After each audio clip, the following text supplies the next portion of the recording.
तो बच्चों आज हम करने वाले हैं compound microscope. It is an optical instrument use to magnified images of tiny objects. जो बहुत टाइनी ऑब्जेक्ट्स होते हैं उनकी इमेजेस को मैग्नीफाई करने का काम कंपाउंड माइक्रोस्कोप करता है, यानी इमेजेस को मैग्नीफाई कर देता है। ठीक, कंस्ट्रक्शन एंड वर्किंग। बच्चों कंपाउंड माइक्रोस्कोप में दो कॉन्वेक्स लेंसेज होते हैं, दो कॉन्वेक्स लेंस होते हैं। एक कॉन्वेक्स लेंस को ऑब्जेक्टिव लेंस कहते हैं और इस कॉन्वेक्स लेंस को आईपीस कहते हैं। इसको ऑब्जेक्टिव लेंस इसलिए कहते हैं क्योंकि जिस ऑब्जेक्ट की इमेज को मैग्नीफाई करना है या जिस ऑब्जेक्ट को हमें देखना है उस ऑब्जेक्ट को हम इसी लेंस के पास रखते हैं, इसीलिए इसको ऑब्जेक्टिव लेंस कहते हैं। और ये जो लेंस होता है ये हमारी आई के पास होता है, इसलिए इसको हम आईपीस कहते हैं। ठीक, ओके। ये जो कॉन्वेक्स लेंस होता है इसकी जो फोकल लेंथ होती है इसको एफ नॉट से दिखाते हैं या एफ ओ से दिखाते हैं, और इसके फोकस को हम किससे दिखाते हैं बच्चों? एफ ओ से दिखाते हैं। Focal length small f o हो जाएगी और फोकस किससे हो जाएगा? एफ ओ हो जाएगा। ठीक, ओके। और इसकी जो फोकल लेंथ होगी वो स्मॉल एफ ई होगी और इसका जो फोकस होगा वो कैपिटल एफ ई होगा। क्लियर है? ओके। अब होता क्या है कि इसकी जो फोकल लेंथ है बच्चों इस कॉन्वेक्स लेंस की, ये बहुत ही शॉर्टर फोकल लेंथ वाला कॉन्वेक्स लेंस होता है। इसकी फोकल लेंथ भी बहुत छोटी होती है और इसका अपर्चर भी बहुत छोटा होता है। ठीक, अब क्या कारण है? अब फोकल लेंथ क्यों छोटी होती है ये तो पता ही होगा, क्योंकि मैग्नीफिकेशन उससे ज़्यादा मिलता है, हाई मिलता है ना। छोटी फोकल लेंथ वाला जो कॉन्वेक्स लेंस होता है वो ज़्यादा इमेजेस को मैग्नीफाई करके बनाता है, इसलिए फोकल लेंथ हम छोटी लेते हैं।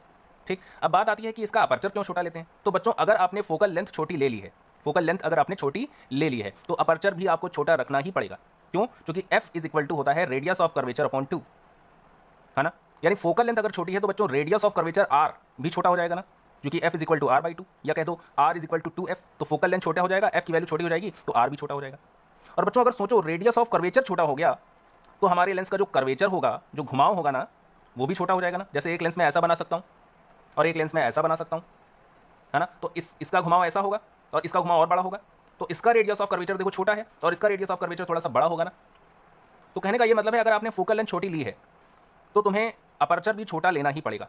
और अपर्चर छोटा लेने का एक मकसद भी होता है, एक बेनिफिट भी होता है कि जो छोटा ऑब्जेक्ट होता है, जो टाइनी ऑब्जेक्ट होता है, उससे जो लाइट रेज निकलती हैं वो कम अमाउंट में निकलती हैं। भाई छोटा सा ऑब्जेक्ट है, उससे लाइट रेज कितना वो रिफ्लेक्ट कर पाएगा? लाइट रेज को बहुत कम अमाउंट में रिफ्लेक्ट कर पाएगा। और उन सारी लाइट रेज को कैप्चर करने के लिए हमें छोटा ही अपर्चर वाला लेंस लेना पड़ेगा, ताकि वो सारी लाइट रेज छोटे अपर्चर में आ जाए, इकट्ठा हो जाए और लास्ट में जो प्रतिबिंब बनेगा, जो इमेज बनेगा वो ब्राइट बनेगा। इसलिए बच्चों अपर्चर छोटा रखते हैं।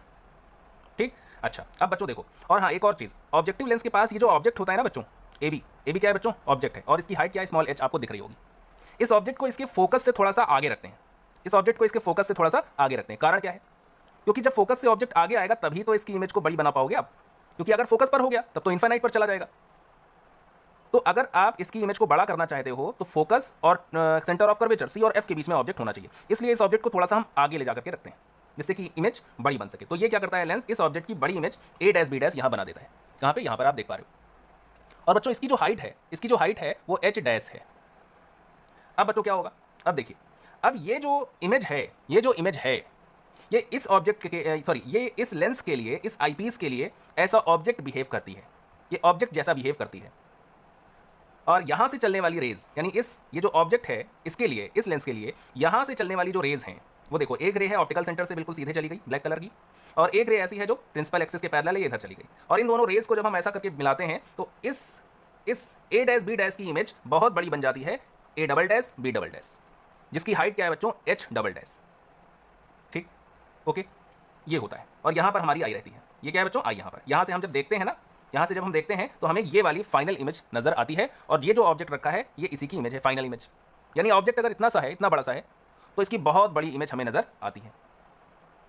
ठीक है, अच्छा। एक और चीज बच्चों देखो, यहाँ पर ये जो a डैश b डैश है ये इसकी इमेज है, but a dash b dash इस लेंस के लिए क्या कर रहा है? ऑब्जेक्ट जैसा बिहेव कर रहा है, और ये बड़ा ऑब्जेक्ट है। तो यहाँ से चलने वाली लाइट रेस को कैप्चर करने के लिए ज्यादा अपर्चर, बड़े अपर्चर वाला लेंस चाहिए होगा ना, ताकि तभी तो उस अपर्चर में लाइट रेस आ पाएंगी, तभी तो वो कैप्चर कर पाएगा। तो यहाँ पर जो लेंस हम यूज़ करते हैं वो बड़े अपर्चर वाला यूज़ करते हैं। और बच्चों अब अगर अपर्चर बड़ा हो जाएगा तो कर्वेचर भी बड़ा हो जाएगा ना, और बच्चों कर्वेचर अगर बड़ा हो जाएगा तो रेडियस ऑफ कर्वेचर बड़ी हो जाएगी, और रेडियस ऑफ कर्वेचर बड़ी हो जाएगी तो फोकल लेंथ भी बड़ी लेनी पड़ेगी। इसलिए ये जो लेंस लिया जाता है इसका अपर्चर भी और इसका फोकल लेंथ भी बड़ा लिया जाता है। किससे? इससे। ठीक है, ओके। और कुछ बातें देखो, ये जो ऑब्जेक्ट है बच्चों ए बी, ये ऑब्जेक्टिव लेंस से कितने डिस्टेंस पर रखा है, इसको मान लेते हैं u नॉट या UO। और ये जो ऑब्जेक्टिव लेंस है इसकी जो इमेज बना रहा है ये कितनी डिस्टेंस पर बना रहा है? v नॉट डिस्टेंस पर बना रहा है या VO डिस्टेंस पर बना रहा है।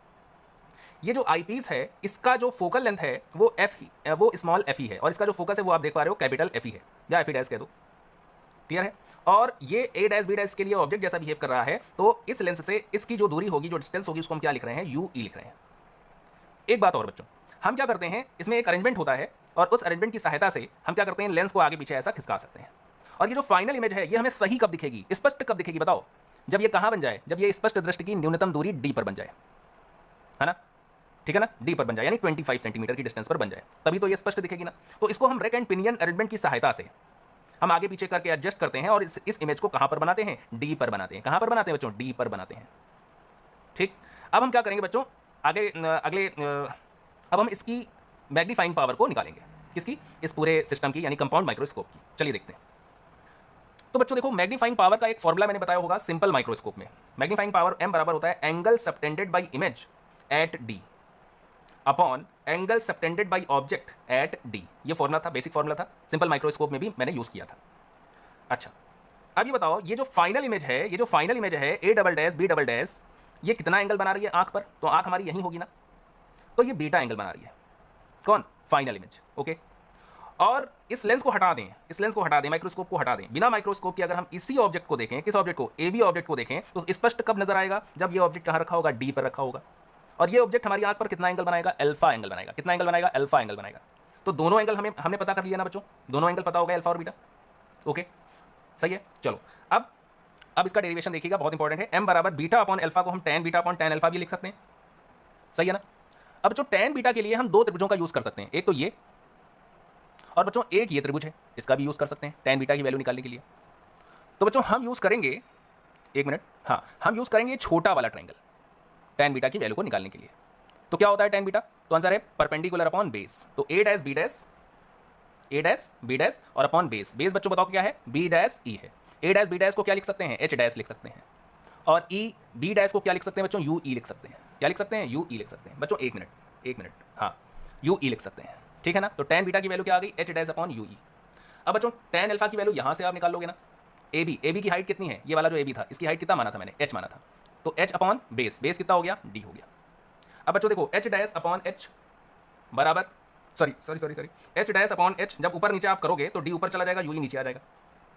और बच्चों इसको हम जानते हो क्या लिख सकते हैं, h डैश अपॉन h को हम लिख सकते हैं magnifying linear magnification m not. बच्चों ये बताओ कि ये क्या है, ये क्या है, ये इमेज की हाइट है ना, और ये क्या है, ऑब्जेक्ट की हाइट है ना। भाई बताओ, देख लो इधर, ये देखो, ये ऑब्जेक्ट की हाइट है ना, h ऑब्जेक्ट की हाइट है ना। और बच्चों ये क्या है, ये इस ऑब्जेक्ट की इमेज की हाइट है ना। और जब height of image to the height of object होता है, उसको आप क्या बोलते हो, लीनियर मैग्निफिकेशन ना। और ऐसा ये कौन सा लेंस कर रहा है, ये वाला कर रहा है कि ये वाला कर रहा है, तो आंसर है ये वाला लेंस कर रहा है ना। तो h डैश अपॉन h क्या होगा, लीनियर मैग्निफिकेशन होगा, किस लेंस का, ऑब्जेक्टिव लेंस का। और ऑब्जेक्टिव लेंस के लीनियर मैग्निफिकेशन को हम m नॉट लिख सकते हैं। क्या लिख सकते हैं बच्चों, m नॉट लिख सकते हैं, linear magnification of objective lens, m not या mo। तो इसकी वैल्यू समझ में आई, h डैश अपॉन h को हमने ये लिख दिया। अब बच्चों देखो, और इंटू d अपॉन यूई को क्या लिख सकते हैं, d अपॉन यूई को क्या लिख सकते हैं, सोचो आप, सोचो बच्चों। d क्या है, d है फाइनल इमेज की लेंस से डिस्टेंस, और यूई क्या है, इस इमेज की ऑब्जेक्ट, मतलब यूई क्या है भाई, देखो ये जो इमेज है a डैश b डैश, ये इस लेंस के लिए क्या कर रहा है, ऑब्जेक्ट जैसा बिहेव कर रहा है। और इस ऑब्जेक्ट की इमेज ये लेंस कहां बना रहा है, a double dash b double dash यहां बना रहा है ना। तो तुमने एक और फॉर्मूला पढ़ा होगा, याद करो, तुमने एक और फॉर्मूला पढ़ा होगा, ये कि m बराबर height of image to the height of object, ये भी होता है लीनियर मैग्निफिकेशन। और बच्चों एक फॉर्मूला और होता है लीनियर मैग्निफिकेशन, डिस्टेंस वाला, याद करो, v अपॉन u, यानी the distance of image from the lens and upon the distance of object from the lens, ये वाला। अब इसको भूल जाओ। अब आप ये बताओ, ये चीज वही तो है, distance of image from the lens, इस लेंस से इसकी जो इमेज की डिस्टेंस है वो कितनी है, d है ना। और distance of object from the lens, इस लेंस के लिए ऑब्जेक्ट कौन बिहेव कर रहा है, ये वाला। तो इस लेंस से इस ऑब्जेक्ट की डिस्टेंस क्या है, यू ही है ना। तो d अपॉन यूई को क्या लिख सकते हो, d अपॉन यूई को क्या लिख सकते हो, मैग्निफिकेशन, लीनियर मैग्निफिकेशन। बट ये मैग्निफिकेशन कौन प्रोड्यूस कर रहा है, ये लेंस की ये लेंस, तो आंसर है ये वाला लेंस ना। तो बच्चों इस लीनियर मैग्निफिकेशन को हम क्या लिखेंगे, ME लिखेंगे। क्या लिखेंगे बच्चों, ME, यानी linear magnification produce by eye piece. तो बच्चों इन दोनों चीजों को MO और ME हम लिख सकते हैं। बच्चों इतना समझ में आया। चलो अब आगे चलते हैं, ठीक है। अब देखो हम क्या करेंगे, M नॉट, MO और ME की वैल्यू निकालेंगे और अपने इस फॉर्मूले में यहाँ पर रख देंगे। देखो कैसे। अब आप बताओ M नॉट की वैल्यू क्या थी, M नॉट की वैल्यू क्या थी, h डैश अपॉन h थी ना। इसी को मैंने M नॉट लिखा है ना, बताओ, इसी को मैंने M नॉट लिखा है। और h डैश अपॉन h को हम ये भी तो लिख सकते हैं। बताओ ये वाला फॉर्मूला आप याद रखो, m बराबर I upon O V upon U. अब मैं बताता हूँ। अच्छा देखो, ये वाला फॉर्मूला आप याद रखिए, m बराबर I upon O V upon U. ये वाला फॉर्मूला आप ऑब्जेक्टिव लेंस के लिए लगाओ जरा। तो ऑब्जेक्टिव लेंस की इमेज क्या है, इमेज हाइट बताओ, इमेज हाइट क्या है, ऑब्जेक्टिव लेंस की इमेज हाइट क्या है, h डैश है ना, देखते रहिएगा प्लीज। और ऑब्जेक्टिव लेंस के लिए ऑब्जेक्ट हाइट क्या है बताओ, h है ना, ठीक है। उसके बाद v upon you. Objective lens के लिए इमेज की डिस्टेंस क्या है बच्चों, v नॉट है ना। ऑब्जेक्टिव लेंस का इमेज क्या है, ये वाला है ना, तो v नॉट हो जाएगा। ऑब्जेक्टिव लेंस के लिए ऑब्जेक्ट क्या है बच्चों, ये वाला है ना ऑब्जेक्ट, इसकी डिस्टेंस क्या हो जाएगी, u नॉट हो जाएगा ना। तो क्या मैं m नॉट को या mo को h डैश अपॉन h बराबर v not upon u not लिख सकता हूँ क्या? समझ आया? यानी m नॉट को हम ऐसा लिख सकते हैं बाय दिस फॉर्मूला। क्लियर है? ओके। अब सुनिए, एक और अजम्पशन आपको लेना है, एक अजम्पशन आपको लेना है, बने रहिएगा। एक और अजम्पशन लेना है आपको। देखो, हम ये कह सकते हैं अगर मैं इस लेंस को छुपा दूं, अगर मैं ये देखिए इस लेंस को अगर मैं छुपा दूं, तो ये जो कॉन्वेक्स लेंस है, ये जो कॉन्वेक्स लेंस है, ये सिंगल कॉन्वेक्स लेंस है ना, सिंगल कॉन्वेक्स लेंस है ना। और सिंगल कॉन्वेक्स लेंस कैसा बिहेव करता है, सिंपल माइक्रोस्कोप जैसा बिहेव करता है ना, सिंगल कॉन्वेक्स लेंस। तो अगर मैं ये सब छुपा दूं, इसको मैं कंसीडर करूं, तो ये एक सिंपल माइक्रोस्कोप होगा ना, ठीक। अच्छा, अब ये बताओ, अब यहां पर मैंने एक नोट लिखा है, देखिएगा, as the eye piece acts as a simple microscope. अगर हम आई पीस को केवल कंसीडर करें तो ये सिंपल माइक्रोस्कोप होगा ना, ठीक। ओके, सो सिंपल माइक्रोस्कोप के लिए याद करो, सिंपल माइक्रोस्कोप के लिए magnification power m, magnification power simple microscope जैसा कौन बिहेव कर रहा है, आई पीस बिहेव कर रहा है ना। तो magnification power of simple microscope या magnification power of eye piece is equal to क्या था, फॉर्मूला क्या था, याद करो, फॉर्मूला क्या था, d अपॉन यू ई था, d अपॉन यू ई था। और यही क्या था, 1 प्लस डी अपॉन एफ ई था।